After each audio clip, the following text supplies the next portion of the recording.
All right. And I'll have my 10-second pause. A 10-second pause. I disagree with it. Hey everybody, welcome back to Fast Charging with B&B, the best, and as far as I know, one of the only simulcast podcasts on the internet. I am Brian. And I am Bear. He says he is. I still am not convinced. Welcome back, Bear. It's good to see you again. How have you been, my friend? I've been doing awesome. Keeping Yeah, busy. good. What about you? What are you up to? Oh, 5-6. So, let's just get into it, huh? Did you know Did you know that non-Tesla brands have been gaining momentum in new EV registrations in the U.S.? Yeah, that obviously means more and more other vehicles, other EVs on the road, which I don't know about you, but I am seeing them. Are you? I am absolutely seeing them. Whenever I go up to Seattle, on the highway, I'll see the Kias, the Hyundais. I saw a Polestar, lots of Mach-E's. Haven't seen a Lightning yet on the road, but I did see one at fully charged. That's kind of cheating. That doesn't count. Nope. I also saw a Canoe there. But Also cheating. also Yeah. cheating. Yeah. Yeah, the ridges are way up. I'm seeing them all over the place. Besides the Teslas, I'm seeing a lot more bolts also, by the way. I'm seeing a ton of bolts, and they are all over the place. The town I live in, they just had a Chevy Bolt go by us the other day, and with the town emblem on it, which they're using for one of their public works vehicles. So that was surprising, but it looked fairly new. But yeah, I was seeing bolts, seeing the Mach-E's. I still don't see too many ID4s. I see more Rivians than I see ID4s. And I'm still not seeing too many EV6s, but I think they're just having a little bit of a production issue. Because I just don't see them on the road, but I know they're all selling right away. F1, the Lightning, I've only seen one on the road. I've seen more Hummers on the road than the Lightning. No, I've seen two Lightnings and like two Hummers on the road. You also drive so much more than me. I do. And last on that list of cars that are coming out, Ioniq 5, I've seen numerous ones of those, and I see one every day. I drove one today, if that counts for anything. Well, you saw it. I saw it, but it's not the ones that I keep seeing, I'm pretty sure. So, what are the registrations looking like in terms of a chart? Oh, yeah, I was already on that chart. Yeah, 6% of auto sales in the third quarter. That's a big jump from last year. We were at, what, 2% a year ago? Yeah, that's quite a jump. And I think we're going to continue to see that. And the only thing holding that back is production. Yeah, the Bolt, like you said, 14,709. The Yeah. Mach-E, 10,400. Nice. And ID4. Yeah. I know of one of those that are pre-sold for next month for fourth quarter. Yeah, it's happening, whether people like it or not. There's a guy who loves to come into my comments, and a lot of times he'll delete his comments because anyway. But he was saying, "Oh, no one likes EVs. They're only catching on because the governments are forcing them down our throats." Okay, I mean incentives are incentives, but they're still more expensive than comparable internal combustion vehicles, at least at the point of sale. So I don't know. People love them. Yeah, they do. And they do save money. So I know that for a fact. I've now had an EV for going on 2 years. So I know I've saved a ton of money on gas. So that's just a hater. Well, And and you, if you you can look save out at haters. if you look at this list, the only cars on this that I haven't seen people have very strong positive reactions to, because there's fans for the Mach-E, there's fans for like rabid fanatics, people who feel a way about their car that they did not feel about their old cars, even when their old cars were exciting. On this list, the only ones I'd say that don't have, a specific fan base would be the Bolt and the Ford E-Transit. Yeah, and the E-Transit never will. Never will. Yeah. Welcome to Ford E-Transit Weekend. Yeah. Nope, not No. happening. But it doesn't need to. No. So, But any new you cars want to talk- coming out? You want to talk about a car that we'll never see on the road here in the United States? What? What are you talking about? Share.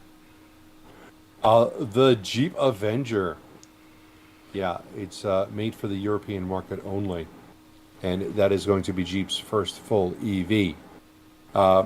Comes with very blasé kind of numbers, nothing exciting to it. But that's what I'd expect to a company that will eventually be out of business because they're not making EVs, being Stellantis. Yeah. It, I mean, it looks good, not great, but it does not have great numbers behind it at all.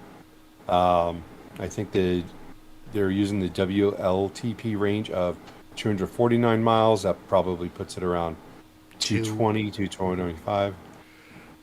And then, and that's also, but then you're going to EPA mileage, which means that you're going to take off another 20, 30 for real world experience. So, yeah, they got to do something. These companies are putting out these cars that in 10 years, people I think are going to be looking at go, I can't believe I bought a car that only went 200 miles. So, Well, the bigger problem I see is it's not a Jeep. It's an on-road vehicle for sure. And Jeeps aren't big in Europe, are they? As a brand. So I think this is not just poor on specs, but poor on market, on filling a need within the market. yeah. This I mean, would the sell only in the thing- U.S. Even with terrible range, it would sell to somebody. Yeah. I mean, people buy terrible cars every day. Yeah, the only thing that really makes this a Jeep is the iconic grille that it has. So, It has a other than that- vaguely Cherokee shape, Grand Cherokee shape. oh, I'm sure it's much smaller than that, though. I imagine if it's yeah. Well, it can go over a skate ramp. That's pretty good. Not don't- that one. You know what? I bet it can't go over that skate ramp without bottoming out. They don't backed think it up it onto could. there. That's silly. Any other new I'm cars? sure they did. Oh, there's a ton of them. What? I thought Yeah. EVs were dead. EVs are dead. That's from your guy, Oh yeah. not from the rest of the world. All right, so the Mercedes EQE first look is out, and this has a little bit better specs than that Jeep Avenger, but I'm not going to say it has a much better specs. They are better, and it probably rides like a Mercedes as opposed to a Jeep, so that is definitely going to be a plus. They're going to have an AMG version of this also, which should be nice, but it still may not be up to grade. Let's see, the AMG version goes 3.4 seconds. Still slower than a Tesla 3 Performance. Model 3 Performance, I believe, is faster than that. Not 100% sure, but it's real close to that, which means it's going to cost a whole lot less also, though. The range of 341 miles with the WLTP, so obviously less here in the United States, because we're not as generous, but we are still too generous. DC fast charging is going to be limited to 170 kilowatts. That's a little disappointing also. 90 kilowatt pack. That should be pretty decent size pack. You'd expect more range, but we'll have to see. I think it's going to be expensive also. I think it's this one might be close to 100 for the AMG version. So, And I gotta say, for a Mercedes, I do not care for the styling at all. It's very boring to me. it is kind of bland. That picture that's lower down, that says the 2024 AMG EQE, it almost, from that distance, it almost looks very similarly shaped to the Ioniq 5, which is not a good look in my opinion. Well, and it's certainly not a premium look. No. Yeah. But the inside of that car probably is going to look much better. I went See through if the I can- slideshow, and it's beautiful on the inside. Yeah, it's got the 50 some odd inch screen up front. which is it's absolutely gorgeous as far as that goes. As long as you are not in favor of the minimalistic look of a Tesla, if you want bells, buttons, and whistles, this is going to definitely have it. It's going to have more than you can even reach. You have to have a passenger just to hit some of the stuff on the right-hand side. So that was it for new cars, huh? My God, you keep saying that. Let me get this straight. We have like 56 new cars. 56. Let's go to ugly. What are you talking I about? don't From know the if it's front, ugly. the Celestique is very pretty. It is, and that back end though requires an acquired taste, without a doubt, because it goes on forever. To me, it looks like a an extended. Why am I Peugeot? forgetting the name of it? No, the one I said earlier. The DeLorean. Oh. It looks like the DeLorean, DeLorean limo. That's terrible. Yeah, and that's not necessarily a good thing. I don't know. It could look better in person, but the purpose of this article was to talk about how they're using castings and trying to copy the Tesla book, which I don't think is a bad idea. Though they're not doing the same type of castings. They are doing a sand casting, but they are reducing the amount of components that they need. Obviously, not to save money because they're charging $300,000 for it. But I do find it interesting that on a car with limited production, they're going to be doing castings like that. It could also be how they develop a competency in castings that would go down to the rest of the fleet, the way Formula One technology eventually makes its way to consumers, to consumer grade vehicles. Yeah, calling these mega castings, they're not mega castings, they're bigger castings, but they're still nowhere close to the scale we're seeing.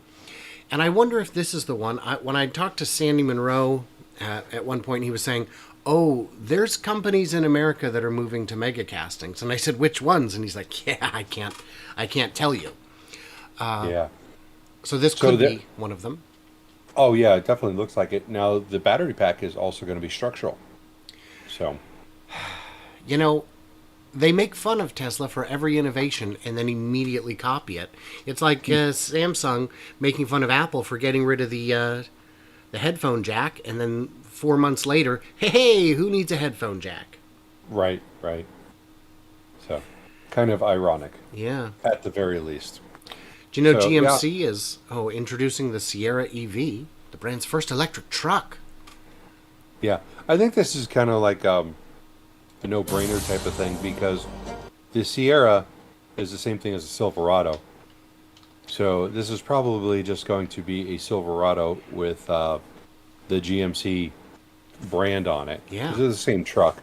But it's going to be a Denali version. It's going to be first introduced, which is their high end, all the bells and whistles. So these trucks are going to be super expensive, and they're probably going to have the same specs as the Silverado when that comes out and when that's all officially released.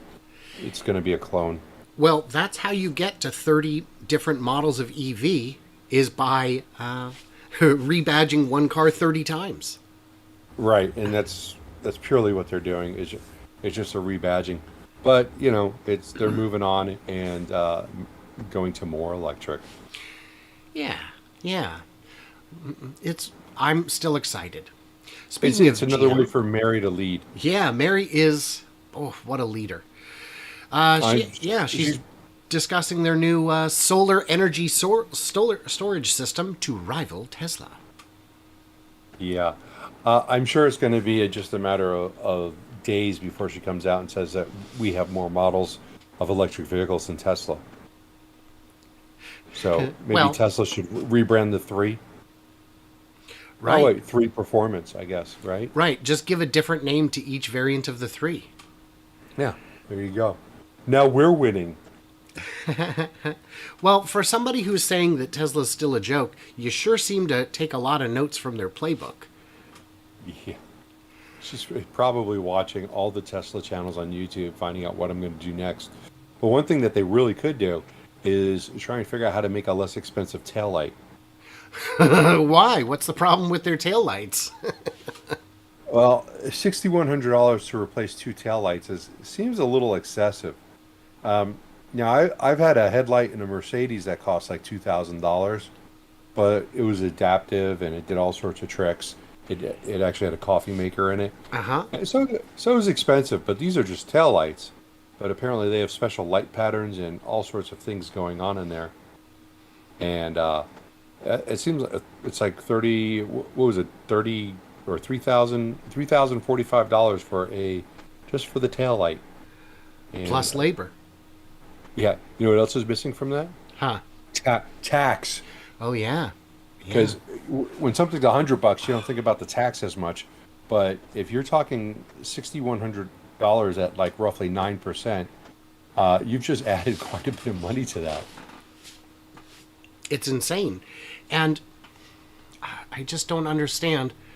If you want to cripple your early adopters and make them hate you, this is a great way to do it. There's no way their cost is $3,000 a light. And if it is, you got some real. If those lights are $3,000, then no matter what you sell this truck for, you're losing money. Yeah. But you're leading at it, which has to count for something. Yeah. Yeah. Yeah.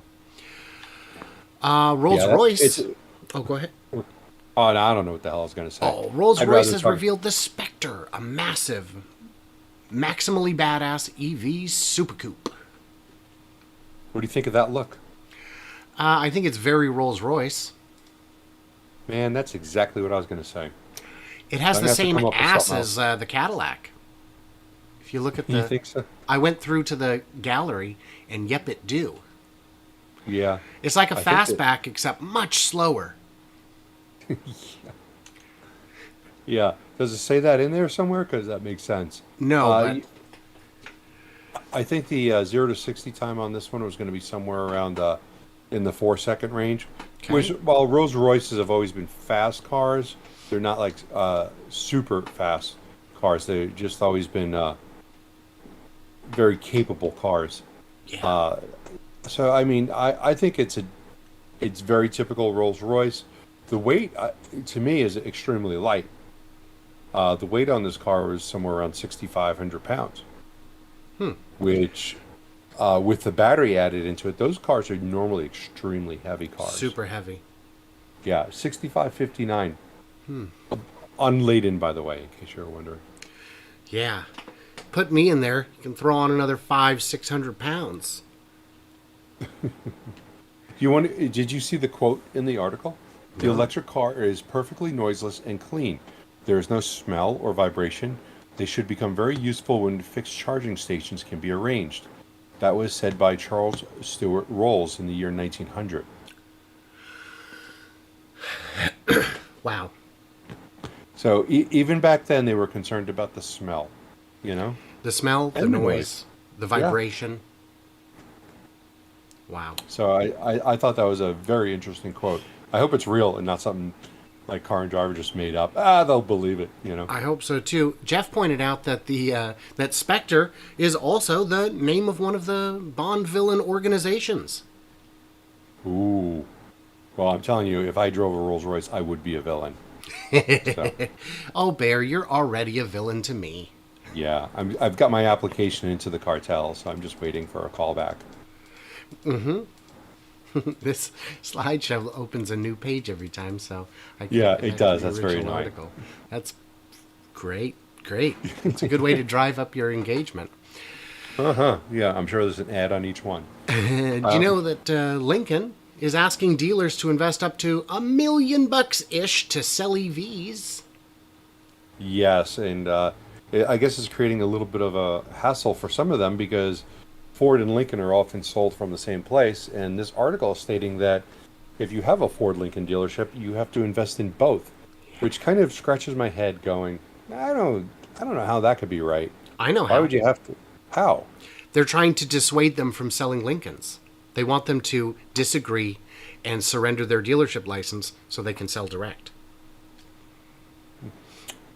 Because if you think the Well- dealers are screwing you, the dealerships are definitely screwing the manufacturers. Oh, absolutely, without a doubt. When the dealerships are making 5 times the profit that the manufacturer is, you know that there's a problem. Yeah. Yeah. So what do you think of this concept here? I think it's pink. I don't think it is. I think that's just the ambient lighting making it pink. I don't know. It looks pink to me. And You don't want a rose key fob looking car? it does look like a key fob also. Yeah, where's the headlights? Is Oh, it that line, that white line going across? yeah. Well, it's a Because that's concept. It also doesn't have door handles. It also doesn't have mirrors. doesn't have side marker lights that's Doesn't have required. side, unless well, maybe those things above the wheel wells can function as side markers. You're right. You're absolutely right. But actually, they need to be yellow up front and red in the back. Right, but So they can be LEDs. they could be, And what would those cost to replace? 6,100. yeah, or maybe like $50. Maybe they're not going to be like GM. Why? That would be out of character. Well, then they can say we're not going to be like GM, but everything else is priced incredibly high. We're not going to be like GM until 6 months from now when we're going to be exactly like GM. Right. I mean, as a concept, I don't hate it. It'll never see production, so it kind of doesn't matter. I appreciate Yeah, them at least pushing the boundaries. yeah, but that's what a concept car is. It's like Yeah. making something that will never be seen. I think it's cool looking. I like it. I wonder if Ford would have an equivalent to that. Have you looked at the photo gallery? I'm looking at Because it now. are you looking at the side profile view where the apparently the front of the roof by the A pillar has got to be 6 to 12 inches higher than the rear. Oh, yeah, yeah. Well, that's not too different than the Dodge Magnum. It was raked. Did you look at the Yeah, pictures of it transforming? I just got to that. It's like what the hell? Jeff called that Oh, actual suicide doors. yeah, yeah. Those doors open all the way 90 degrees, and I don't know what you got going on up in the front, but you need to put a definitely get a grill in there, without a doubt. Well, you Maybe, notice, yeah, this it went from a prototype to this is clearly a render. yeah, Murphy bed in there. I could see that Oh in yeah. there. Hot tub. I don't know. I could keep going, but wow, that's it's good looking, but it's just kind of not going to happen. They don't It's even have a name for this, do they? Star. Oh, I thought maybe they were going to call it the Lincoln "It's Never Going to Happen" car. They'll call it the Lincoln Theater. Yeah. Guess that'd be the Ford Okay. Theater. Darn. Well, yeah. Yeah, that one missed a little bit, That one but missed.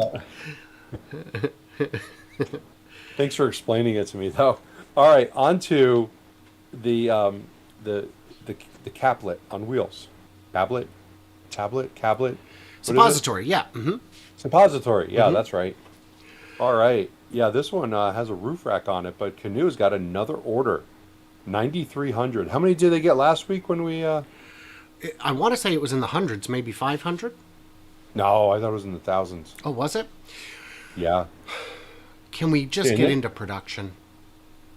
yeah, well, apparently they're still fighting bankruptcy. Well, yeah. So they have to get past that point where they have money again. Maybe they're taking $100 down for each one of these and they can go on for another day or two. I Yeah. really want to see this thing succeed. It's just so uh, spacey looking that I think it would be cool to see something like that go down the street.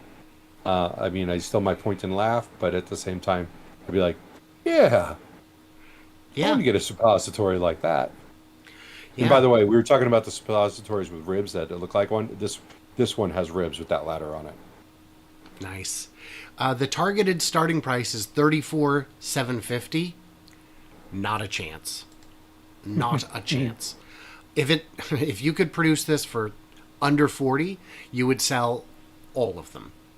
I don't care how many you make, you would Well, sell. they have sold all of them. I meant a larger number than the 2 that NASA bought. Or I guess that'd be United Launch Alliance. Yeah. Do you know that every Porsche Taycan electric car is getting a range bump? I see that. And you know what? I figured out what their software update was. There was a software update supposedly to increase it. I think all they did was change a number. That's it. Because we've gone over the accuracy of cars, EV cars and their range before. And Porsche always came in, always was beating theirs. So I think all they did was correct the numbers in the software and they did nothing else. Though they say they changed the cooling system. Yes, but if you look, this is for the 2023 models, not the current models. This isn't an over-the-air update. They're just changing the software going forward. But they were definitely understating their range. The updates are retroactive to all Taycan variants manufactured and sold from 2022 to 2021. Oh, okay. Boom! Boom. I read it. And you're right. They were definitely understating their range. That was clear by a substantial margin, and that was clear from all the tests that I'd seen, all the real-world tests, where even at speeds higher than the EPA testing, they were still getting the full range and maybe then a little bit. Kicking butt and taking names, sandbagging, don't know why. There's nothing but good news out of Porsche this week. Yeah, except that their IPO is probably a little on the high side. Well, and also, they confirmed that the Macan Yeah, we still don't know. EV is delayed to 2024 because of software. Okay. In the comments, if it's Macan, type 1. If it's Macan, type 2. And if it's Macan, we don't know. Type bacon. Yeah. The Porsche bacon. Yeah. So this is, as I understand, part of the reason Herbert Diess was ousted was they needed a whole new software philosophy. He hired a cajillion developers, and what they got did not work. Oops. And software is complicated. Getting software to work every time in safety critical situations is something you have to get right the first time. Yes. Well, and that's too bad that they got a delay, and that's a pretty long delay. You'd think that they could innovate on the fly and make adjustments, but I guess it was that much foobar that it was foobar that bad that it almost seems like they're starting from scratch. It does feel that way, and it's a setback, but it's not the hugest brand where this is going to like make or break them. It's just definitely frustrated. Yeah. And do you get any responses on how to pronounce this? So, Fail Trains said bacon. Someone said Macan. Well, Macan out back. Macan out and back. Macan? So, I don't know. In Germany, it's pronounced Macan. Well, guys, you got to actually give me, like, something it rhymes with, maybe? Because I can pronounce all these things you're sending me multiple ways. Yeah, I got an answer 1.5, so that wasn't helpful. Thanks, Deeps. Failtrain did want to know, you're telling me 1,000 software developer monkeys cannot write the Mona Lisa? Yeah, I guess not. Well, it's kind of like 1,000 people trying to paint the Mona Lisa on one picture because they're all trying to do it at the same time, and it's a failure in management to not. They're all getting into each other's way. You know? Now I want to see it. Yeah. We're going to need a bigger Mona Lisa. This is not going to work. Yeah. All right. Well, Well, let's stay in Germany. Gustav is saying Macan. Like pecan? Like, but some people say pecan. So it's the Macan. Oh. Yeah. Jeez. So, yeah, BMW, what are they up to? This is for JJ. Hydrogen, not electric, will be the hippest thing to drive, says the BMW boss. What do you think about that, Brian? I know you got something to say about that. The infrastructure's not there. I don't have the ability to charge a hydrogen vehicle at home, so that's going to be one obstacle. There are many obstacles. BMW's been resisting, the pure battery play. They've given half-hearted attempts with the i3, and I don't know. We'll see. Did you see at the bottom as a $50,000 add-on, you get a hydrogen electrolyzer installed in your garage? Oof, that sounds expensive. No, I'm kidding. Well, I was going to say it'd be. I totally made that up. It sounds just permitting alone. I don't know if that would work. Oh yeah, yeah. Permitting was another 10,000. It was on there. Oh no, it'd be. Yeah, you'd have to hire your own attorneys to try and let the city get you to put that in. Oh, that's $5,000 add-on. Right. Yeah. Yeah. It's possible. We'll see what happens. There's still a lot of obstacles to getting hydrogen to be not just cost effective, but practical for passenger vehicle use. But that's literally all we have about hydrogen. Yeah, sorry guys. That's it. American Airlines invests in firm aiming to supply hydrogen to planes. What's the big advantage to hydrogen over battery for planes, Bear? Wait. Okay, I'll wait. Okay, so who's on first? The energy density in hydrogen provides a substantial advantage, especially if you're going to be burning it, because then you don't have fuel cells to worry about and packs and all that. Do you really want to say burning it? Is it burning it, or is this burning hydrogen? Yeah, it's oxidizing it. Oxidizing is burning. It's just that the ash is water. Okay. They're not trying to make an electric hydrogen that I don't know what they're doing. Yeah, because they could just be converting it to electricity, then having electric planes. Well, then that would work for because it says it is for regional flights, and that you could get enough range out of a regional flight for that to work. I believe so. Yeah. You just need a rather small battery pack. When I say rather small, I'm still talking on a plane. It would probably still be a few hundred kilowatts. But just converting the hydrogen into electricity, and then the electricity powers the motors. And sounds good. The big advantage for an airline application is you know exactly where to put the gas station. You put it because you're flying a set route. You're probably just going back and forth between two cities. You just put one at each end. You don't need 500 gas stations. You will know 2 hours in advance when the next fueling is coming. Mm-hmm. Yeah. So it eliminates a lot of the variability that can frustrate consumers when it comes to adopting new technology. That is true, and it seems like it would be much, much cheaper. Oh, well, they would know. Yeah. Yeah. They don't often do things that are vastly more expensive, but sometimes they do. What about trucking? Daimler trucks to switch to hydrogen from diesel. So it does seem like a lot of the trucking companies are wanting, or truck manufacturers are wanting to switch to hydrogen from diesel. Obviously, this is going to be related to cost. It's going to be related to carbon emissions. But now Daimler's jumping on board also. Maybe it will be Daimler that one day buys out Nikola. You never know.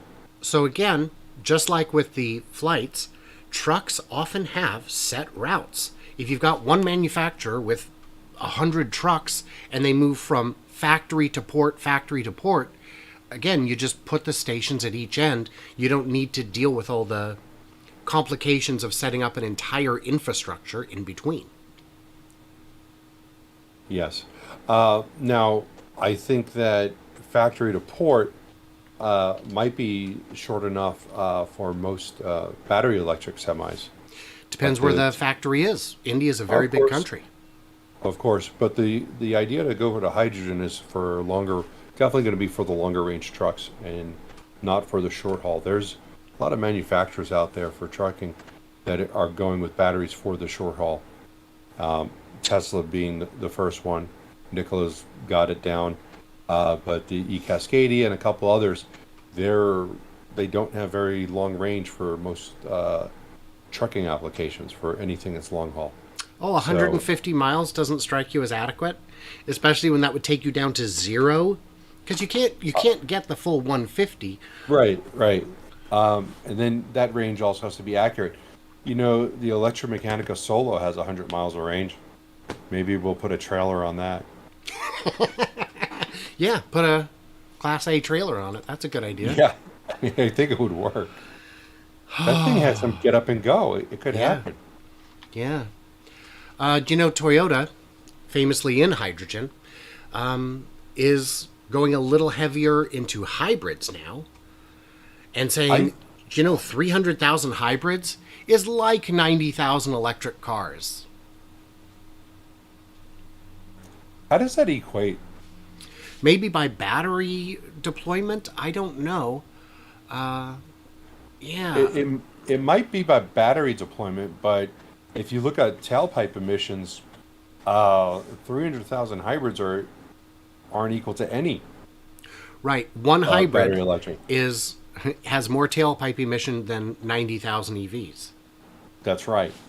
I think Toyota needs some anti-psychosis medicine because I really don't believe that they're looking at the real world anymore, and they're all on board, or they're just saying that they're on board because we've got one guy from Toyota saying that this is we need to go our own way. We need to keep up different options, and then they throw these two pictures of the ugly buzz fork thing in with the incomplete paint job, which I still can't get over. But they're missing the boat on this, and maybe they are going to be one of the ones that don't make it.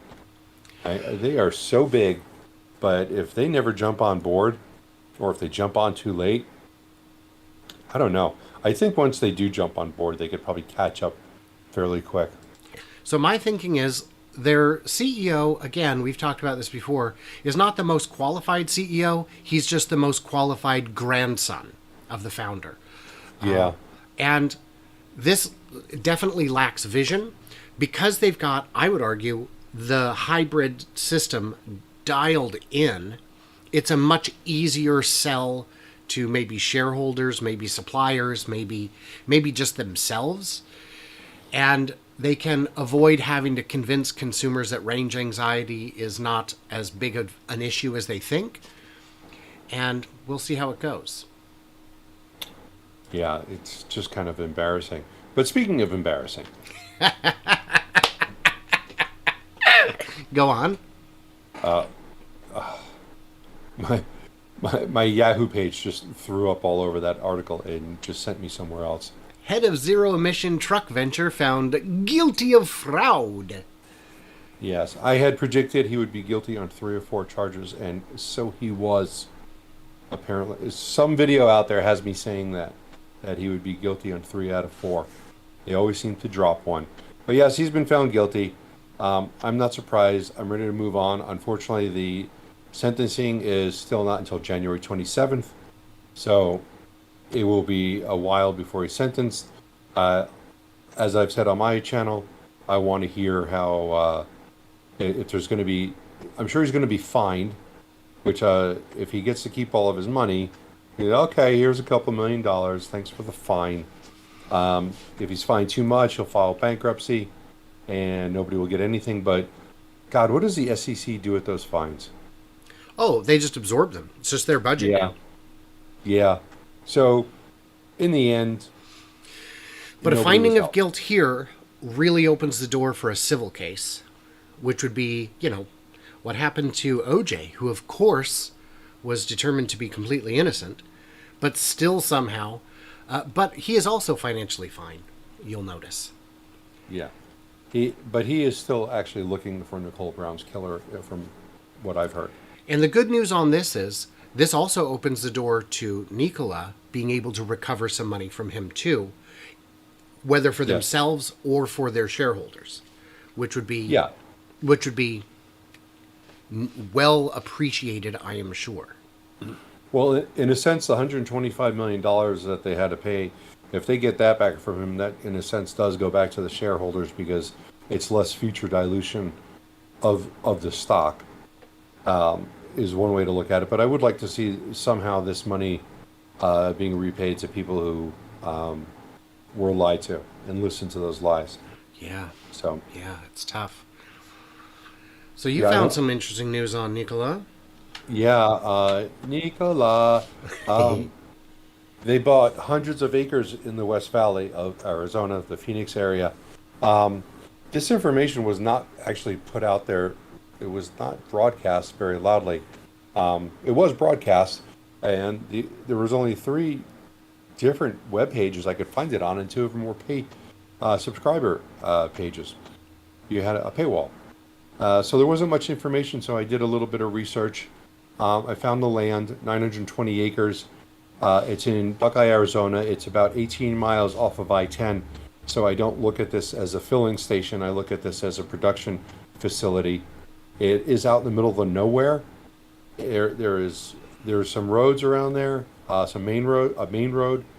But the most interesting thing that I could find was that the name Phoenix Hydrogen Hub LLC is a new LLC registered to TC Energy. And not only was there one named Phoenix Hydrogen Hub LLC, there was another one with a one after it, and another with a two, and so on. And there was a total of 12 Phoenix Hydrogen Hub LLCs, or their derivatives of different names, that were all created by TC Energy within the last 2 months. So does that mean we're going to have 12 distribution centers, 12 hubs, 12 filling stations? What does it mean? I'm going to leave that for you guys to speculate in the chat and make up some good internet rumors. Well, I would 'Cause say the first thing you know for sure is it means they're leaning forward with hydrogen. Yes. And Yes, how do you and- feel about that price? 16 million for 920 acres. Well, that's a lot of acreage. That is about 1.5 square miles, and it's a decent price. Granted, it's out in the middle of nowhere, and I believe it was owned by either the state or the county. I'm not sure. So they made some money. They've got the access, which says MC 85. It's really AZ 85 in Patterson Road. It's got access, but it doesn't look ideal for a filling station, just because of the distance off of I-10. So Yeah, that's 16 miles, 65 miles an hour, 15 minutes from the highway. That's not each going way. to work for a filling station. Yeah, each way. Each way, right. And then you've got right there, you just lost 15 miles of range. Yeah. Well, 30 really, Well, because you'd probably fill up at the other end. but you lost 15 either way. Yeah, yep. It'll be interesting to see what they're doing. And yeah, 16 million for that much acreage is quite affordable. And if it was public land that was sold, not only are they going to get the 16.5 million for the sale price, but now they get to charge property tax, where before it was just a liability. That is true. Unless they work something out. Yes, but those deals expire over time. Maybe they got a 10-year deal for some kind of tax abatement, but eventually it's still a net win for the county, because before they were getting zero. If they're still getting zero, at least it's not a liability anymore. Yes. Uh-huh. Dead Press says that's pretty close to the Phoenix AZ prison. There are prisons all over Arizona in all sorts of places.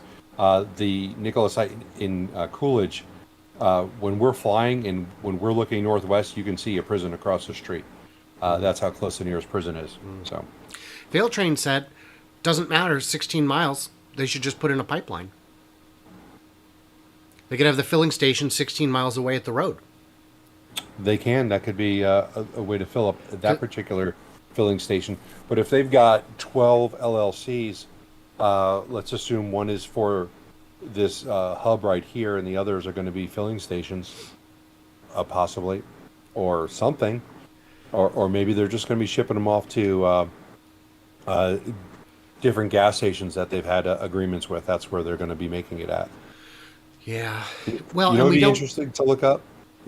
And maybe I need to do this in my spare time. Is if I can get on the California Corporation Commission, whatever is equal to it in California, and see if there is any hydrogen hub holding companies there, and Yeah. see if they're creating any there. Because even if they have 12 LLCs, it doesn't mean they have purchased 12 parcels of land. That would be a bit, I think, premature based on their current cash on hand. I think it would be a risky move when a potential cash crunch is looming. Yes. Before we get off of Nikola, I got to address the Badger thing that keeps coming up. Somebody had asked there earlier about the Nikola Badger in the Phoenix headquarters. That's been there. It's been there. It's not. It did not just show up. It's been there for several years now, ever since the prototype has was made. And there's a lot of talk about how it didn't exist. A lot of talk about how it was made with F-150 parts. Do you know who Heavy D is from the Diesel Brothers? Yes, yes. Okay. Now, you know that he has said that there are two Nikola Badgers that were built under a contract between him, Nikola, and GM, I think it was. Heavy D has said a lot of things. He's put out pictures of them. I haven't And he seen said he's them, go- but I'll look for those later. Yeah, he put out a picture of them. There's two of them. And he also said that he's going to have a video on it shortly. But he says these prototypes were made. They were made by them. And what's weird is they're saying that it was a effort between GM, Nikola, and Diesel Brothers. But then people testified saying that it was made from F-150 Raptor parts. Well, there's nothing wrong with So- that, is there? I mean, Nah. I On a would not prototype, expect no. a prototype to necessarily be 100% bespoke parts. That would be, I think that would be an unreasonable ask. I can't imagine that they'd be sitting in the drawing room designing control arms and suspension parts. You know, yeah, they're going to be made from other parts. How That's that not works. unusual. Yeah. Yeah. Yeah. I wouldn't worry about that. I did see a comment on your side. Why are the trucks not aerodynamic? I was just about to answer that one. Because they're still in an early phase, actually. They do have plans on the Nikola trays to reshape the front end of that to make that a little bit more aerodynamic. That was something that has been talked about.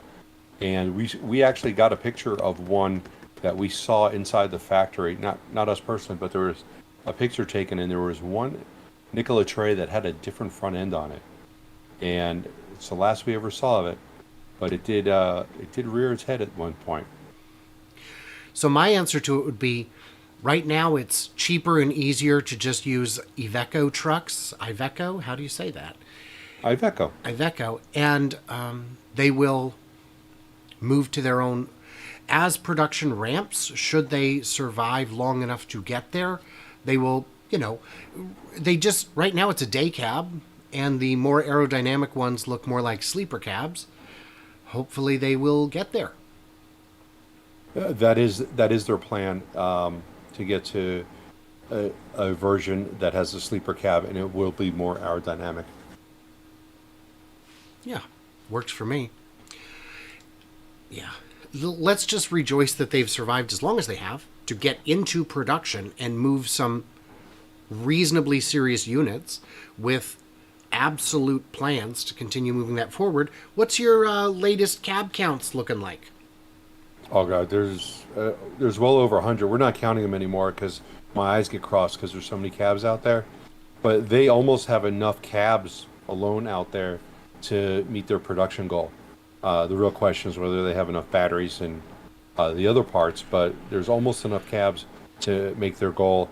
And we're thinking that they're going to be well over the 300, which was the bottom end of their goal. Heavy D says an announcement is coming. Yes, he did say that. He did say Yes. that. Uh-huh.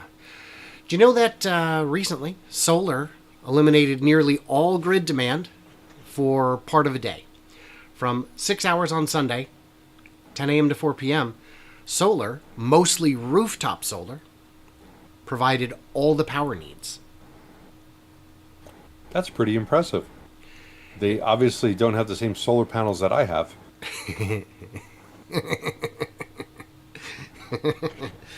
Yeah. The uh-huh.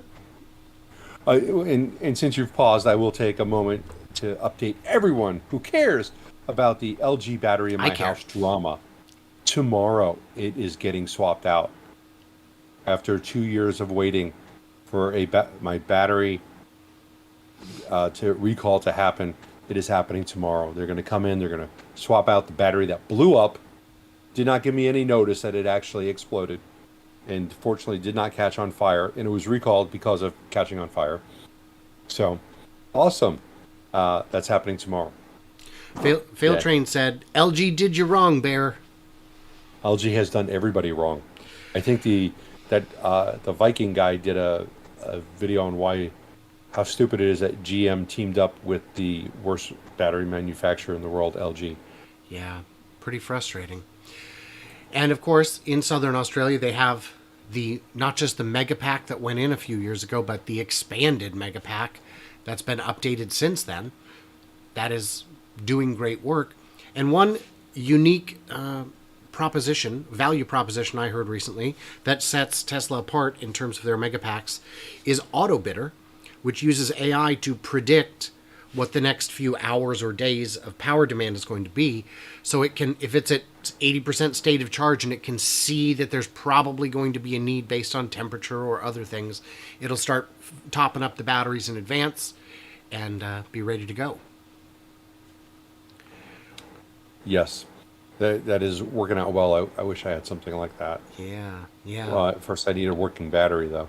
Well, and solar isn't the only thing that's getting bigger. Oh, my. Because God. also, Leon's getting larger. No? Well, airplane. I'll have to refresh on that. I love that this picture here, by the way, offshore wind turbine prototype breaks world record 359 megawatt hours within 24 hours. Wow. I love that they took a capture from a video and the frame rate on it makes it look all bent. Maybe it is all bent because it's moving so fast. Well, you know why they use 3 blades instead of 2 or 4 is because they run it through a computer model, and the best number to have is something like 2.68 or 2.74 or something like that. But what I figured out is if you're going to put in 100, put in a bunch with 3, a bunch with 2, it all averages out. Boom. No? Doesn't work that No, way? because if you put in 100 and you put in the best amount, then you'll still have more production. But it averages out. No, that doesn't average out. Well, I talked to the accounting department rather than the engineering department, and they assured me this was the solution. So how big is this thing anyway? It says it's the biggest. It can't be that big, right?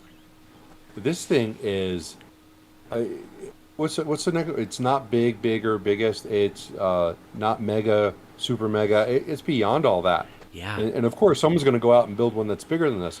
Apparently, the square footage area, the swept area, which is the area that gets those blades go through, is about 9 acres of area, 419,000 square foot. So if you were to look at, let's say the Nikola building, it's about that entire rooftop, not the part that's under construction, but the other side. It's around that size of that whole area that is just dicing up birds and other flying creatures. But that is so much power. The diameter is 728 feet. 73-story building across the diameter. That is bigger than any plane ever manufactured. 359 megawatts. Megawatt hours, yeah. My 12.9 kilowatt solar system has been producing electricity for about 5 years, and it's still probably less than 20 megawatts over 5 years. This did that times 15 or 10 or whatever, In a day. in a day. In a day. Enough power for around 18,000 homes yearly, because you got to balance it out with when it's not moving as quickly. But that is, I mean, they just keep getting bigger, but that's big. Yeah. Okay. I'm still just in awe. Yeah. Shock and awe. Yeah. Do you know, Jeep that- says it starts hurricanes. yeah, it's big enough to, right? Yeah, Right. just, yeah, don't backfeed it from the grid or you're going to have a problem. First lease sale to be held for offshore wind on the West Coast. Did you know there's no offshore wind yet on the West Coast? Yeah, with all those greenies over there, I'm kind of wondering what took so long for that to happen. It hadn't occurred to me, but yeah, I've never seen offshore on the West Coast. Interesting. Yeah, and the East Coast barely has any itself. But it's interesting to see this start to happen. Of course, I saw something in there that had to disappoint me. In order to bid on it, you have to buy your parts and materials from a domestic supply chain, which is fine, but they have to be used with. You have to create union jobs if you're buying these land leases. I wonder if that's going to hold up to legal challenge. My question is, can you get blades in the U.S.? Because I thought they all came from China. I see them come in at the port. I don't know the answer to that question, but that will obviously be a bit of a hiccup. And if nobody shows up to bid on it, it's because you can't get blades. Yeah, And it's who's because gonna buy it's a too lease? restrictive. Yeah, Generally. there's got to. These parts have to be able to be purchased in the United States. So, as long as you're able to, and it's not just from one company that Nancy Pelosi's husband just invested in, then I think it's a good thing. As long as you can get the parts here, and have multiple options. Just totally not in favor of creating a union jobs because non-union people are going to use that electricity. They're going to pay for the taxes that are related to everything involved in this. There should not be a separate class of jobs for So people. one thing pointed out in the chat is one reason that there hasn't been offshore wind on the West Coast is because the water depth gets deep much quicker here. And I'll tell you, like the Northwest especially, like Lake. So what is it in the big one? Lake Pontchartrain in Louisiana is something like 12 feet deep. And then you've got Lake Washington, which is like 900 feet deep. And not that big. And yeah, our our water's deep, which makes it difficult. You can't necessarily anchor to the seafloor. You might have to do floating, which is just now coming online and is not always as cost effective. Yeah, there was some talk in this article about that, but apparently there are areas around the United States on the West Coast where they should have been able to do this, and it just wasn't done. Yeah, interesting. I feel like we've got one or two more things we can get to. Time is it? Holy moly! Wow. So why aren't Hey. convenience stores rushing to replace gas pumps with EV chargers? Well, I could actually relate to this article very much so because it's because of demand charges that electric companies put on certain entities. Demand charges, if you use a certain amount of electricity in a half hour or an hour, your electricity bill can actually go up hundreds of dollars. If, for example, I have a demand charge because I have a solar panel, it gives me the ability to buy electricity really cheap. Like I can get electricity for about 4 cents a kilowatt. Off peak, on peak, it might be 5 cents. So I get a really good price. But if I use, let's say, 20 kilowatts in the middle of July for a half hour period, my electric bill is going to have an additional $400 tacked onto it. So I've had to manage charging my EVs because if I do more than one at a time during peak time, well, I don't usually charge during peak time, but if they accidentally are charging during peak time, I could get hit with a decent amount of charges. Happened to me once this summer, and it really sucked. But the problem is when you have a gas station, and you have 4 cars plugged in at the same time, drawing 100, DC 150. 150, they're gonna suddenly start seeing bills that are in the tens of thousands of dollars, even though they only may have used, uh, you know, 200 kilowatts.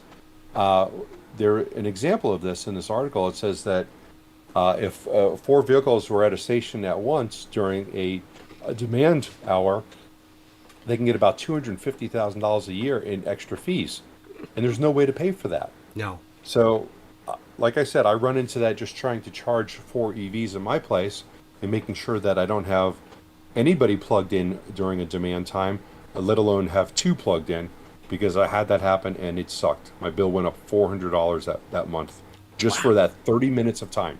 Wow. So And now do it 6 times a day, 30 days a month, 20 days a right. month. Yeah. Well, they only charge you once for the demand. It's the maximum half hour in the month. Okay. So At whichever least the worst half hour of the month is. Yes.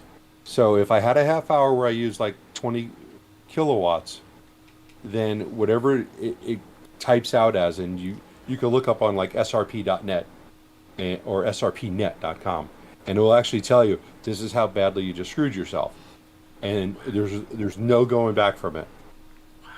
Wow. Well, we are at the time, so let's go ahead and just wind it down there. I do want to thank my Patreons who get early access bonus content, sometimes an ad-free experience, it depends on the video.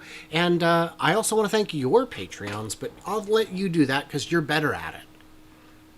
I'm better at that? And thanking Okay. your Patreons? I thought you'd do that for me. I was just like ready to take a nap. Okay. But yes, I do want to thank my Patreons because my Patreons are the best. My Patreons could kick your Patreon's ass any time of the day. No doubt about it. Because my guys are here for me knowing that they're not really going to get much except for flyovers. See, you have to bribe your Patreons with extra content and That's things true. like that. That's So true. I do appreciate my Patrons because they're there while not getting much back in return, and they're just helping to support the channel and our flyovers. Like we did a 3 a.m. flyover last night. Yeah, I was sleeping, but it still happened. Thank you, Riley. So All right. yeah, my Patrons they rock it. Yeah. All right. Well, Bear, I also want to thank you for your time, and I look forward to seeing you next week. I am going to be flying out to Florida in a couple days to do to attend TeslaCon Florida. I will not be a speaker or anything, but I will be there, and I'll be doing a bunch of interviews of people, so there should be some great new content. And yeah, and also tomorrow is the earnings call for Tesla. I will be live streaming that with special guest Oracle Tim from Oracle Investments. That'll be a lot of fun. I don't know. Oracle Tim. That sounds very Matrixy. Yeah, like yeah. All right. So, all right. Well, and for my followers and viewers, we will be having a Nikola and Lucid flyover later this week. We're just running around trying to keep the lights on, but they will be coming soon. So please look for them. All right. Thanks, everybody, and we'll see you next time. Thank you. See you next time.